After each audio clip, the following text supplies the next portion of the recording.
हाय, hello, नमस्कार. माझ्या मनारी या आपल्या पॉडकास्टच्या नव्या भागात मी अंकिता आणि मी डॉक्टर श्रद्धा. तुम्हा सगळ्यांचं खूप मनापासून स्वागत करतो. श्रद्धाताई, मला एक छोटीशी गंमत सांगून सुरुवात करायची आहे. चालेल. काही वर्षांपूर्वी बऱ्याच काय काय गोष्टी सुरू होत्या, छोट्या छोट्या, मोठ्या मोठ्या सगळ्या. आणि त्या वेळेला साधारण मी कामाला सुरुवात केली आणि माझं काम मला प्रचंड आवडायचं. त्यामुळे मी एकदा ऑफिसमध्ये गेले किंवा मी कामाला बसले की या सगळ्या गोष्टी कुठेतरी बॅकसीट घ्यायच्या. आणि ही इतकी सुरुवात होती की ऑफिसवरून घरी आलं किंवा काम बंद केलं की या सगळ्या गोष्टी पुन्हा आठवायच्या. आणि याच्याबद्दल मी माझ्या एका मैत्रिणीला सांगत होते आणि ती चटकन मला काय म्हणाली माहितीये, अंकिता, लोक कशी दारू पितात बघ, सिगरेटी ओढतात किंवा ड्रग्ज वगैरे घेतात, तशी तू साधारण कामाची नशा करतेस, हे तुला माहितीये का? आणि मला त्या गोष्टीची तेव्हा फार गंमत वाटली होती. एका पॉइंटला रागही आला होता की अगं, या सगळ्या गोष्टी आणि काम याची कशी काय कंपॅरिझन करू शकतेस तू, त्यांचा काही संबंध नाहीये एकमेकींशी. तर या विषयावर आज मला बोलायचं आहे, ॲडिक्शन, व्यसन. बरं. मला सुरुवातीला इथेच सांगा की आवड हं, आणि व्यसन हं, याच्यामध्ये फरक आहे ना? हं, म्हणजे कामाची आवड असणं हं, आणि कामाला व्यसन म्हणणं हे हं. जरा एक्झॅजरेटेड नाहीये? हो आणि नाही. परत बापरे. एकदा मी असं उत्तर देते. ओके. तुझी काय व्याख्या आहे? व्यसनाची व्याख्या काय आणि आवडीची व्याख्या काय? मला असं खूपदा वाटतं की माझ्या आयुष्यात ज्या काही वाईट गोष्टी सुरू आहेत हं, त्यांच्याकडे मला बघायचं नाहीये, हं, त्यांच्यावरती मला काम करायचं नाहीये. हं, म्हणून मी त्या गोष्टी विसरण्यासाठी किंवा तात्पुरत्या मागे टाकण्यासाठी जे काही वापरते हं, ते म्हणजे व्यसन. आता कामाचा संदर्भ घेऊन जर बोलायचं झालं तर एक पॉइंट असा होता का की मी हं, असं काम वापरायचे, हं, कदाचित माझा डिफेन्स मेकॅनिझम म्हणून असेल ते, हं, पण तो होता. हं, तेव्हा त्याला व्यसन म्हणणं हे ठीक आहे. हं, पण आता जेव्हा मी त्याच्याकडे मागे वळून बघते आणि मला फरक कळतो की आता मी काम करते कारण माझं कामावर प्रेम आहे, हं, तेव्हा ते व्यसनाच्या दिशेने चाललेलं होतं. हं. पण आता मला हा प्रश्न पडतो की मग आता ज्या काही छोट्या छोट्या गोष्टी सुरू आहेत त्यांच्याकडे लक्ष द्यायचं नाहीये म्हणूनही मी काम वापरते का? मग काम व्यसन आहे की आवड आहे, ह्याच्यातलं जे फ्लिप फ्लॉप आहे ना, हां, ते सतत सुरू असतं. त्यासाठी अगोदर आपल्याला काय करायला पाहिजे माहिती का? हम्म. की आवड आणि व्यसन म्हणजे नक्की काय हे कळून एक्झॅक्टली. घेतलं ना, की मग आपोआप ते आपल्याला कळेल. हम्म. बघा, आता आपल्याला हा. वेगवेगळ्या आवडी असतात. मला गुलाबजामुन खायला आवडतात. हम्म. ही माझी आवड आहे. बरोबर. म्हणून मी काही 24 तास किंवा रोजच गुलाबजामुन खाते असं नाही. हम्म. हम्म. हं. याच्या उलट जर मला तंबाखू खायची आवड आहे, तर मी काय करेन? तो रोज खाल्ला जातोच, तो नाही खाल्ला तर अस्वस्थ व्हायला कळलं होतं. मला काय म्हणायचंय ते. येस. म्हणजे हम्म. आवड एक अशी गोष्ट आहे, की जी मला आवडते, हम्म. पण ती एका मर्यादेत असते. ओके. हं. आणि व्यसन म्हणजे काय? तर व्यसन म्हणजे अशी एखादी सवय. हा. बघ, सवय आलं इथे. आवडीमध्ये मी सवय नाही म्हणाले. बरोबर. अशी एखादी सवय, की जी केल्याशिवाय किंवा जी काही कृती आहे, ती केल्याशिवाय मला चैन पडत नाही. हम्म. हम्म. हं. ओके. आणि मला जेव्हा की बॅक ऑफ माइंड हे मला कळत पण असतं, की मी यात वेळ घालवतेय, हे चुकीचं आहे, हे हम्म. करायला नाही पाहिजे. तरीही मी स्वतःला थांबवू शकत नाही आणि मी त्या व्यसनाच्या अधीन होते. कळलं? आता हम्म. हा झाला आवड आणि व्यसन यातला फरक. ओके. मग व्यसन कशाचंही असू शकतं. हो. एखादी सवय, आता मी म्हणाले ना, की सवय ही वर्तनाची पण असू शकते. म्हणजे कोणाला तरी नखं कुरतडायची सवय असते तिथून हो, मला होती लहानपणी. तिथून कशाचंही व्यसन असू शकतं. हम्म. म्हणजे आपल्याला युजुअली काय वाटतं, की व्यसन म्हणजे मी काय दारू पितो का? एक्झॅक्टली. मी काय सिगारेट ओढतो का? ओढते का? हम्म. हं. हम्म. या मोठ्या-मोठ्या गोष्टींनाच व्यसन म्हणायचं का? नाही. हम्म. तर व्यसन कशाचंही असू शकतं. बरोबर. अशी एखादी सवय, की जी तुम्हाला कळतीये हानिकारक आहे कशाही तऱ्हेने. हम्म. सामाजिकदृष्ट्या, शारीरिकदृष्ट्या, आर्थिकदृष्ट्या तुम्हाला कळतंय, की ते चुकीचं आहे, तुम्हाला हानी पोहोचवणार आहे आणि तरीही तुम्ही ते थांबवू शकत नाही. याला म्हणायचं व्यसन. हम्म. हं. आणखीन एक ठळक मुद्दा आहे व्यसनातला, की आपल्याला ज्याची आवड असते ना, हा. तर ते आपण अगदी आनंदाने करतो. हो. 24 तास त्याच्या मागे नाही धावत. हम्म. मला लता मंगेशकरचं गाणं ऐकायला आवडतं. हा. म्हणून मग मी ते 24 तास ऐकून रटाळ करून घेत नाही. मी ते चवीने खाते. करेक्ट. चवीने ऐकते. हम्म. हां. व्यसनाचं तसं नसतं. ज्या गोष्टीचं तुम्हाला काही कसलंही व्यसन, आता आपण जे काही व्यसनाचे प्रकार आत्ता मी सांगितलंय, हो. पुढे पण जे सांगणार आहे, त्यातला कुठलाही प्रकार असो, आपण शोधत असतो माहिती आहे का, की ते मला कुठे मिळेल? आणि मला ते आज आत्ता इथे पाहिजे. हो. अशा लेव्हलला पण आपण कधी-कधी पोहोचतो. बरोबर, म्हणजे मी बरोबर. म्हटलं ना, की ते नसेल, तर आपलं डोकंच काम करणं बंद करतं. हं, हं. हं. अशी जर एखादी सवय असेल, तर त्याला म्हणायचं व्यसन. ओके, मला ओके. वाटतं तुझ्या प्रश्नाचं उत्तर मिळालं, की व्यसन काय आणि आवड काय? येस. आवड आपण आनंदाने पुरवून हो, हं. वापरतो. तर हा बेसिक डिफरन्स आहे. हं. येस. आता व्यसनामुळं होतं काय? का आपण व्यसन करायला लागतो? हं, हं. जरा याच्याकडे जाऊया. हो, हो, हो. मुळात आपल्याला व्यसन करावंसं वाटतं, याचं शरीरावर काय परिणाम होतो हे बघूया. व्यसन ही आपण म्हणतो मनाला लागलेली सवय असते हं. आणि मन हे हृदयात नाही, मेंदूत असतं. हो. तर काय होतं, अशी एखादी सवय, वर्तन हं. किंवा एखादा पदार्थ जो आपण घेतला किंवा ती कृती केली, की आपल्या मेंदूमध्ये जो आपल्याला आनंद देणारा किंवा लोक म्हणतात बघ किक असं जे हो, म्हणतात, हो. तर त्याच्यामागे एक आपलं रसायन आहे डोपामाइन. हं, तर ते केलं की माणसाला आपल्या मेंदूमध्ये तयार होतं ते हं. आणि त्याच्यामुळे आपल्याला प्लेजर, आनंद मिळतो. मग आपलं शरीर कशासाठी बनलेलं आहे? आनंद उपभोगण्यासाठी. बरोबर. मग आपण काय करतो? मेंदू ते लक्षात ठेवतो, की हे केलं की मला आनंद मिळतो. हं, हं. हं. आणि त्या आनंदाचे शरीरातल्या प्रत्येक पेशीवर परिणाम होत असतात. बरोबर. हं. मी फिजिओलॉजिकली म्हणतेय. हां. हां. तर पूर्ण शरीरच ते जर आनंदाची ती लहर उपभोगत असेल, तर शरीराला ते पुन्हा-पुन्हा हवंसं वाटतं. करेक्ट. मग पुन्हा-पुन्हा ते हवंय, तर मग पुन्हा-पुन्हा काय? तर क्रेव्हिंग. ते मला हं, हवंय, ते मला हं, हवंय. हं. आणि मग सुरू होतं चक्र. बरोबर. कळलं? हो. तर हे असं असतं व्यसन. मग काय होतं, की मेंदूमध्ये जे काही परिणाम होतात हं. त्याच्यामुळं मग माणसाला ते हवं-हवंसं वाटायला लागतं आणि मग माणूस ते शोधायला लागतो, की हो. ते मला कुठे मिळेल. बरोबर.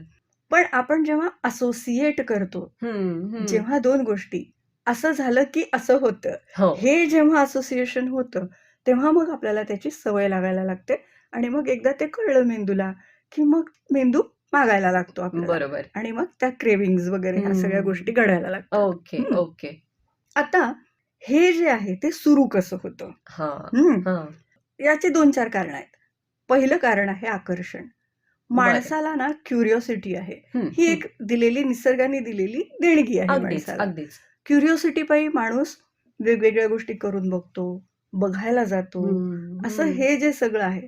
तर मग असे काही पदार्थ आहेत किंवा अशी काही वर्तन आहेत, की आपण लोकांच्याकडून ऐकलेलं असतं, की मला ते केलं ना, की मला बरं वाटलं. हो, म्हणजे काय असतं बरं? सिगारेट ओढून बघतो तरी मी, हो, की काय हो. होतं? किंवा मी बघते, की हे केल्याने काय होतं? मला सगळं ट्राय करायचंय. आणि मग काय होतं, की या ट्राय करण्यामध्ये काही पदार्थ असे आहेत, ज्यांना आपण विशेषतः अंमली पदार्थ या हो, कॅटेगरीमध्ये हो. ठेवतो. ते असे असतात, की एकदा तुम्ही घेतलं, की तुमच्या मेंदूला मी जे आत्ता सांगितलं होतं की नाही, हं, जे काही हं. घडतं, ते घडतं. त्याला म्हणतात सायकॉलॉजिकल डिपेंडन्स आणि फिजिकल.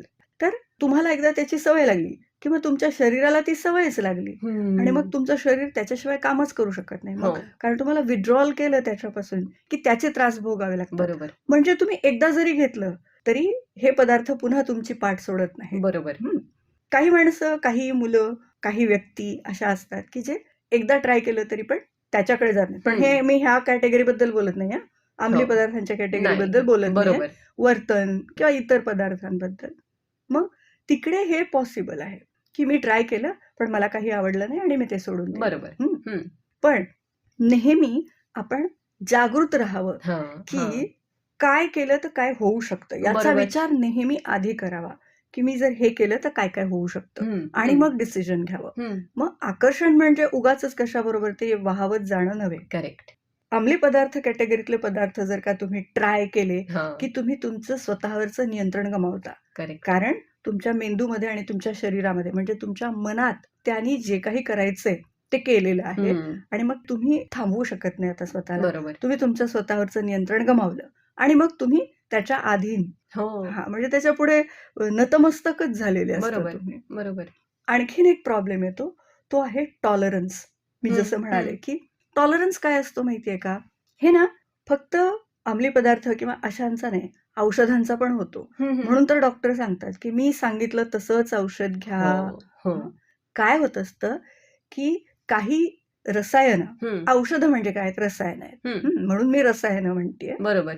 काही रसायनं अशी आहेत, की सुरुवातीला जर का तुम्ही 1 मिलीग्राम घेतलं, तर तो जो परिणाम होतो तुमच्या शरीरावर आणि जर तुम्ही हळू ते तसंच घेत राहिलात, तर काही दिवसांनी तो जो 1 मिलीग्रामचा परिणाम आहे, तो साध्य करण्यासाठी तुम्हाला काही दिवसांनी 2 मिलीग्राम घ्यावं लागतं. याला म्हणतात टॉलरन्स. ही जी व्यसनं किंवा सवय निर्माण करणारी जी काही रसायनं आहेत, त्यांच्यामध्ये 2 प्रॉब्लेम आहेत. एक डिपेंडन्सी हो. म्हणजे त्याच्यावर अवलंबून राहणं आणि दुसरं टॉलरन्स. आणि हम्म. यामुळंच जो काही माणसाचा घात होतो, हो. अशा प्रकारच्या रसायनांच्या सवयीमुळे. बरोबर. तर तो त्याच कारणाने होतो. हम्म. आणि आणखीन एक काय असतं, तर ज्या गोष्टीचं आता हे सगळ्यासाठीच लागू आहे हां. अर्थात. ज्या गोष्टीचं व्यसन मला आहे, ती गोष्ट मी जर केली नाही, तर मला त्रास होईल. हो. विथड्रॉल ज्याला म्हणतात, त्यालाही लोक घाबरतात. अर्थात. आता मला मोबाईल बघायची सवय आहे. हे नव्या काळातलं अगदी आणि सगळ्यांना असणारं व्यसन आहे. हो, हो, हो. तुझी माझी पण सुटका नाहीये त्यातून. पूर्ण. हां. तर काय होतं, की आपण किती बेचैन होतो, की अरे मी किती वेळ झाला मोबाईल नाही बघितला. हो, कोणाचा हो. मेसेज आला असेल का? खूप महत्वाचं असेल तर. बरोबर. हे काय आहे, तर हे सगळे तेव्हाच्या तेव्हा जाणवणारे विथड्रॉलचे सिम्प्टम्स आहेत. मग आता जर तुम्ही एखादा पदार्थच शरीरातच घेत असाल, तर त्याचे परिणाम जास्त होतात. अर्थात. तर या कारणांना घाबरून किंवा या कारणांमुळे लोकांना व्यसन ज्याची सवय लागली आहे, ती इच्छा असून पण थांबवता येत नाही. ते त्याच्याबरोबर जगत राहतात. ही एक विशेष सायकल आहे. हो. आणि मग ते होतच ना, की नकारात्मक परिणाम म्हणजे शरीराची वाट लागलेली असते. काम करता येत नसतं. हो. कसलेही डिसिजन घेता येत नाहीत. काहीही सुचत नाही. तरी पण आपण त्याच्या कह्यात असं पूर्ण त्याच्या अशा मायाजालात अडकलेले असतो आणि आपण मग आपली सुटका होत नाही. बरोबर. मग तुमची कितीही इच्छा असेल तर. म्हणून नेहमीच कुठलंही व्यसन करण्याअगोदर पहिल्यांदा विचार करावा.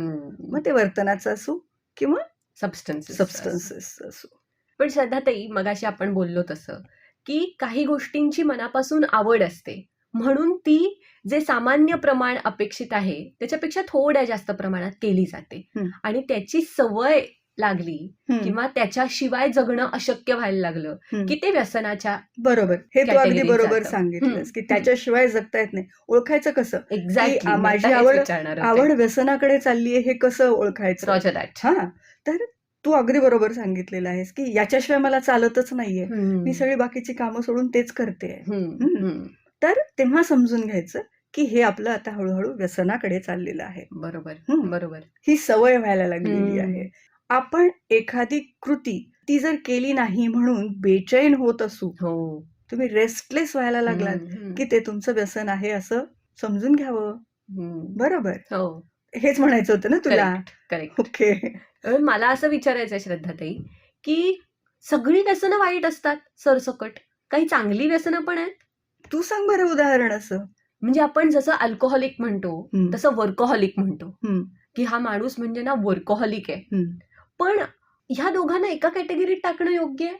त्याचा जर त्यांच्या शरीरावर, त्यांच्या मनावर, त्यांच्या सृजनावर परिणाम होत असेल, तर ते दोन्ही एकाच कॅटेगरीत आहेत. ओके. म्हणजे आता वर्कोहोलिक, तू म्हणत असशील की वर्कोहोलिक होण्यात काय वाईट आहे? असं तुला असं वाटत असेल. कारण आपल्याकडे ना या गोष्टी आयडियलाइज करण्याची खूप जास्त टेंडन्सी आहे, की एखादा माणूस ज्यानं 8च तास काम करणं अपेक्षित आहे, पण जर तो 12 तास करत असेल, तर त्याच्याकडे आदर्श एम्प्लॉई म्हणून बघितलं जातं. आणि जो 8 तास परफेक्ट काम करून 8व्या तासाच्या ठोक्याला म्हणतोय की चला माझं काम झालं, मी घरी चाललो, त्याच्याकडे नकारात्मक दृष्टीने बघितलं जातं. तो वर्कोहॉलिझम जो आहे त्याला ग्लोरिफाय करणं, आयडियलाइज करणं, उदात्तीकरण करणं, ह्याचं प्रमाण खूप जास्त आहे. त्याच्यामुळे त्याच्याकडे वाढतोय ना कल इन अ वे.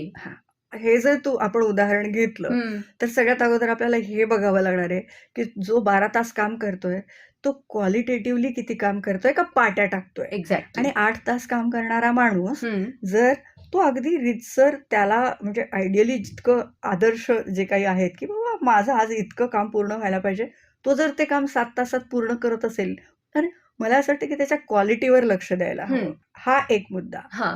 दुसरा मुद्दा की ठीक आहे, मला हे पण मान्य आहे की एखादा माणूस 12 तास कामच करतोय.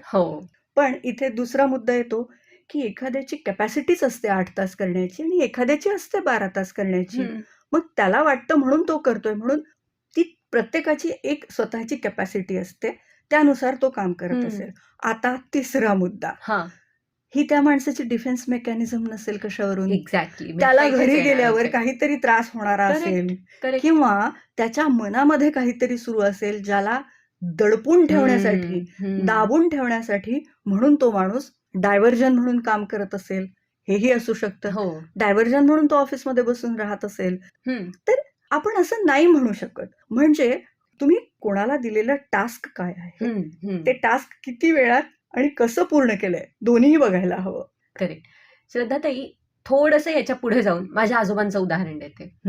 अगदी शेवटपर्यंत ते काम करत होते आणि काम म्हणजे लिमिट काम करायचा तो माणूस. म्हणजे दिवसभर ते कामात असायचे, कोर्टात जायचे, आर्ग्यू करायचे, घरी यायचे, मग 2-2 वाजेपर्यंत रात्री त्या केसेसच्या फाईल्स बघत बसायचे. अनेक वेळेला आईला सांगायचे सुद्धा की आरती, मला उद्या तारीख आहे, मला 7 वाजता उठव. 2ला झोपून दुसऱ्या दिवशी 7ला उठून तो माणूस चालू लागलेला असायचा. ह्याच्याकडे कसं बघायचं? बघ तू सांगतानाच सांगतेस की ते आनंदासाठी हे सगळं करायचे, ते कुठेही थकलेले नसायचे, कुठेही कंप्लेन करायचे नाहीत. ऍक्टिव्ह राहणं ही त्यांची आनंदाची व्याख्या होती. म्हणून, आणि तुझ्या आजोबांची ही डिफेन्स मेकॅनिझम नाही म्हणता येत याला, याला म्हणता येईल की त्यांच्या आनंदाचा तो स्रोत होता, म्हणून मग ते आनंदाने करायचे. इथे आता आपल्याला 2 कॅटेगरीज करायच्या. आवडतं म्हणून काम करत राहणारी आणि कशापासून तरी सुटका म्हणून काम करत राहणारी माणसं. आवडतं म्हणून करणारी माणसं असतात, ती आनंदाने करतात, एन्जॉय करतात, कधीतरी थकतात, पण ती उठून चालायला पण लागतात. ही जी माणसं असतात ना, एस्केपिझम मधून कामात अडकलेली, त्यांनी स्वतःला गुंतवलेलं असतं. बरोबर. पण मग होतं काय माहितीये का, की तू कधी समुद्रामध्ये बांधून ठेवलेली बोट, नाव बघितलीये का? ती दोरीने बांधून ठेवलेली असते आणि मग लाट आली की ती परत लांब जाते, परत जवळ येते. मग जी माणसं स्वतःला गुंतवून असतात ना, गुंतवलं की तो गुंता सुटतो, पुन्हा वाढतो. बरोबर. म्हणजे त्यांचं असं सतत सुरू असतं. सो हा फरक आहे त्यातला. श्रद्धाताई, शेवटच्या प्रश्नाकडे येताना, की आपण खूप बोललो व्यसनाधीनतेबद्दल, त्याच्यातल्या वर्कोहॉलिक ह्या एका वेगळ्या कॉन्सेप्ट बद्दल, आनंदातून खूप काम करणं किंवा एखादी गोष्टच मुळात आनंदाचा स्रोत म्हणून त्याच्याकडे बघणं, सबस्टन्स अब्यूज बद्दल आपण बोललो, एखादी सवय कशी व्यसनात कन्व्हर्ट होऊ शकते ह्याच्याबद्दलही बोललो. पण या सगळ्यातनं वे आउट काय? तुला काय वाटतं? एकतर ओळखणं आधी, की मुळात ओळखणं आणि स्वीकारणं, इनसाइट, की मला बाबा या गोष्टीची आवड नाही, आता ते व्यसनाकडे चाललेलं आहे. आय थिंक ही पहिली पायरी असावी मला वाटतं. बरोबर. त्याच्यातनं बाहेर पडायचं. कुठल्याही दुष्चक्रातनं बाहेर पडायचं असेल तर अगोदर ते तुम्हाला उमगलं पाहिजे की मी इथे अडकलोय. करेक्ट. तरच तुम्ही बाहेर येऊ शकाल. बरोबर. पण अगोदर ना, मला त्याच्या अगोदर आपण जरा कुठली सर्वसाधारण व्यसनं असतात, जरा त्याच्याबद्दल आपण एक लिस्ट करूया का त्याची? हो, ऍक्च्युली हा प्रश्न माझ्याकडनं राहिला, कारण मला जेवढी माहिती आहे त्याच्यापेक्षा खूप जास्त आणि वेगवेगळी व्यसनं तुम्ही तुमच्या करिअरमध्ये आतापर्यंत बघितलेली असणार आहेत. बरोबर. सांगा ना मला. तू सांग, तुला माहिती असलेली, मग मी त्यात ऍड करते. मला कामाचं माहिती आहे. बरं. ते सगळ्यांना नसतं. नाही, पण असतं, काही जणांना असतं. मोबाईलचं तुम्ही म्हणालात मगाशी, सबस्टन्स अब्यूज बद्दल आपण बोललो, टीव्ही बघायचं बरोबर असतं, सोशल मीडिया सतत ते विसरतेस, आपला अविभाज्य भाग आपल्या आयुष्याचा. व्यसन आहे हे समजण्याच्या पलीकडे गेलोय ना आपण, त्यामुळे कदाचित पटकन डोक्यात येत नाही की ते व्यसन आहे. लॉटरी, जुगार, ही पण व्यसनं आहेत. करेक्ट. ऑनलाईन गेमिंग, जे आजकाल खूपच घातक ठरायला लागलेलं आहे. म्हणजे त्यात लोक कर्जबाजारी होतात, कर्ज काढणं हे पण एक व्यसन.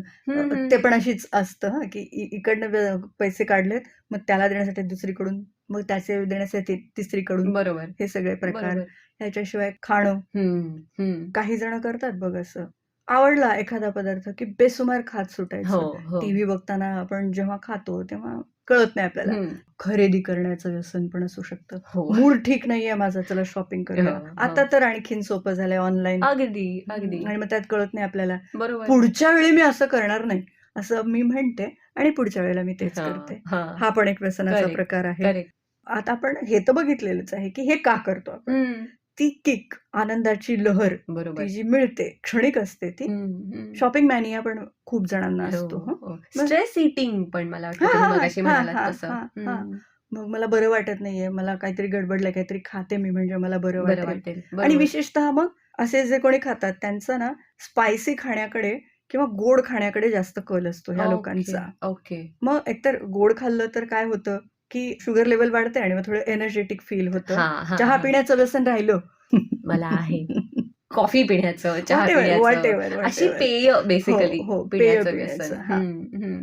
गोड खाल्लं की एनर्जी लेव्हल बरी वर स्पाइक हाय होते. वाटते किंवा मग स्पायसी खाल्लं की मग असे सगळे सेन्सेस जागृत होतात ना, करेक्ट. ते पण एक व्यसन आहे. तर अशी काही व्यसनं आहेत आणि सबस्टन्स अब्यूज ही तर खूपच मोठी कॅटेगरी आहे. हो. त्यामध्ये खूप काही येतं. सो ही सर्वसाधारणपणे माणसाच्या आयुष्यात असलेली व्यसनं. तंबाखू खाणं, मिश्री लावणं, हे सगळे प्रकार आहेच आहेत हो. आणखी. बिडी ओढणं, सिगारेट ओढणं, अगदी. हे अगदी सर्वसामान्यांपर्यंत. सुपारी खाणं, ही सगळी व्यसनं आहेच आहेत. अजून एक मला मध्येच आठवलं, हां. की माणसं व्यसनं करतात त्याचं कारण अजून एक आहे बरं का. स्ट्रेस घालवण्यासाठी. बरोबर. सबस्टन्स अब्यूज कॅटेगरीतली लोक त्यांच्याबद्दल बोलतेय मी. त्या लोकांना ना कसले तरी सायकॉलॉजिकल डिसऑर्डर्स असतात. Kind of phobia, social okay. Phobia वगैरे. आणि मग कसं असतं, की आपलं जे काही कल्चर आहे त्याच्यामध्ये पुरुष कुठे घाबरट असतो का? पुरुषासारखा पुरुष तू घाबरतोस असे स्टेटमेंट्स आहेत. हो. आणि मग पुरुषांना हे दाखवायचं नसतं, की मी घाबरट आहे. पण मग भीती तर वाटत असते. मग काय बरोबर. करायचं तर कुठल्यातरी बाहेरच्या पदार्थाची पदार्थाचा आधार मदत घ्यायचा. घ्यायची आणि to prove yourself. Yes, yes. आणखीन पिअर प्रेशरमुळे पण बरेच जण व्यसनांच्या नादी लागतात. ही कारणं आहेत. आनंद मिळवण्यासाठी तर आपण बघितलेलंच आहे. हो. ओके. तर आता याच्यातनं बाहेर बाहेर कसं कसं पडायचं? पडायचं? तर आपण अगोदर ते बघितलेलंच होतं, की तू म्हणालीस तसं, की सगळ्यात अगोदर काय? तर इन्साईट येणं. मग येस. इन्साईट आली, की सगळ्यात पहिल्यांदा माणूस काय करतो? मी स्वतः काय करू शकतो? माझ्या बरोबर. स्वतःच्या लेव्हलवर मी काय-काय करू शकतो? आपण हे बघतो. बरोबर?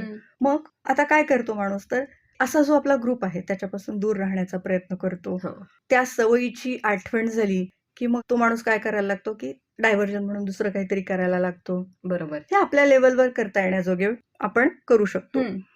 आणि मला इथे नेहमी सांगावंसं वाटतं, की एखादं व्यसन, एखादी सवय सोडायची असेल, तर कधीही मी ही सवय सोडून देणार आहे, आयुष्यभर करणार नाहीये, असं जर तुम्ही म्हणाल, तर काय होतं माहितीये का, की मी सबस्टन्स अब्यूज सोडून बाकीच्या व्यसनांबद्दल बोलते आहे.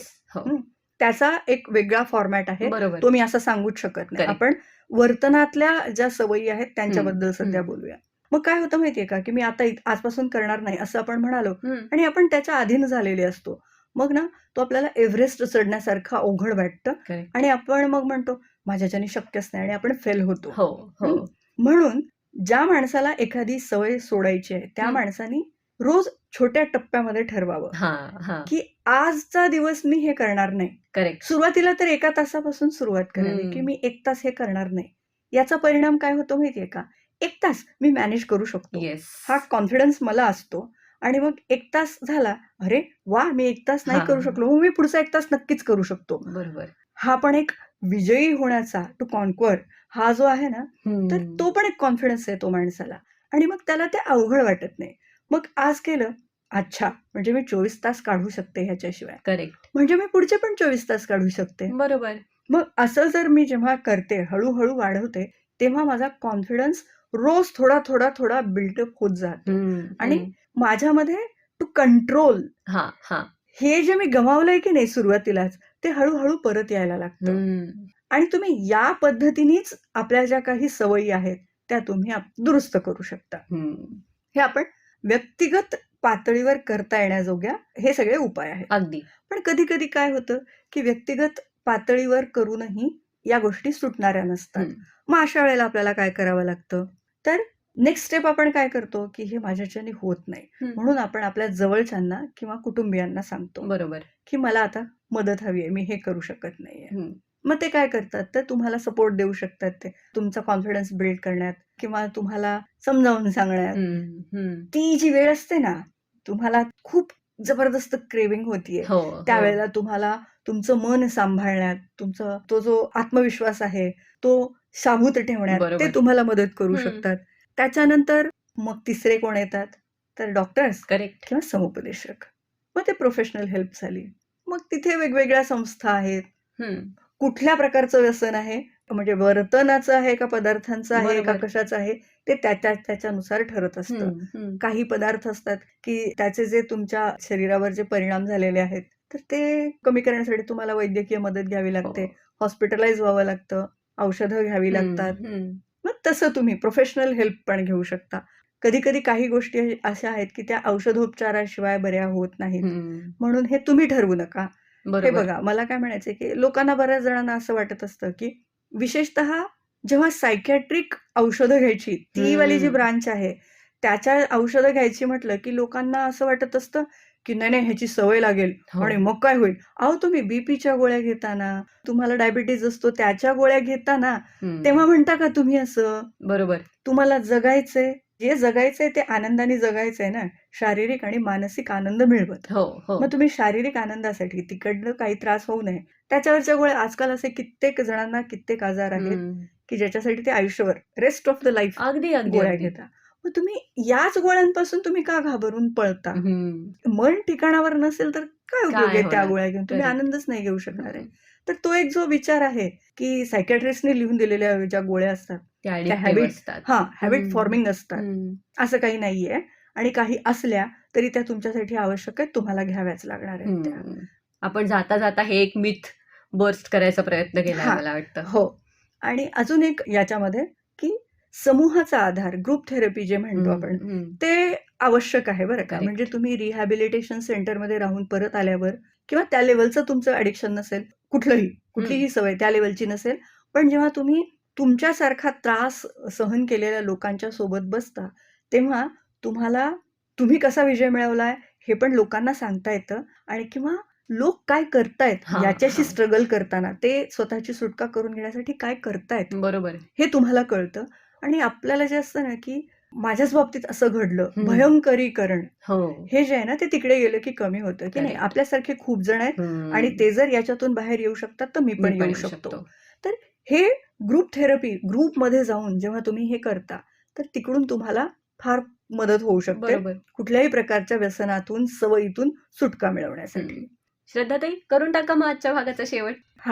सो आता ॲडिक्शन, चांगल्या गोष्टींचं ॲडिक्शन म्हणजे आमचा पॉडकास्ट ऐकण्याचं ॲडिक्शन तुम्ही लावून घ्यायला अजिबातच हरकत नाहीये. कारण त्यातून तुम्हाला आणि आम्हाला दोघांना, म्हणजे दोन्ही पार्टींना आनंदच होणार आहे. खूप शिकायला मिळणार आहे. हो. आम्हाला पण तुमच्याकडून सूचना मिळू देत. अगदी. तुमचे प्रवास आम्हाला कळू देत. आणि आमचा पॉडकास्ट ऐकत राहा, सूचना देत राहा, विषय सुचवत राहा. लाईक करा, शेअर करा, सबस्क्राईब करा माझ्या मनारे. आजच्या आपल्या भागात इथेच थांबूया. पुन्हा भेटू नव्या विषयासोबत. तोपर्यंत नमस्कार.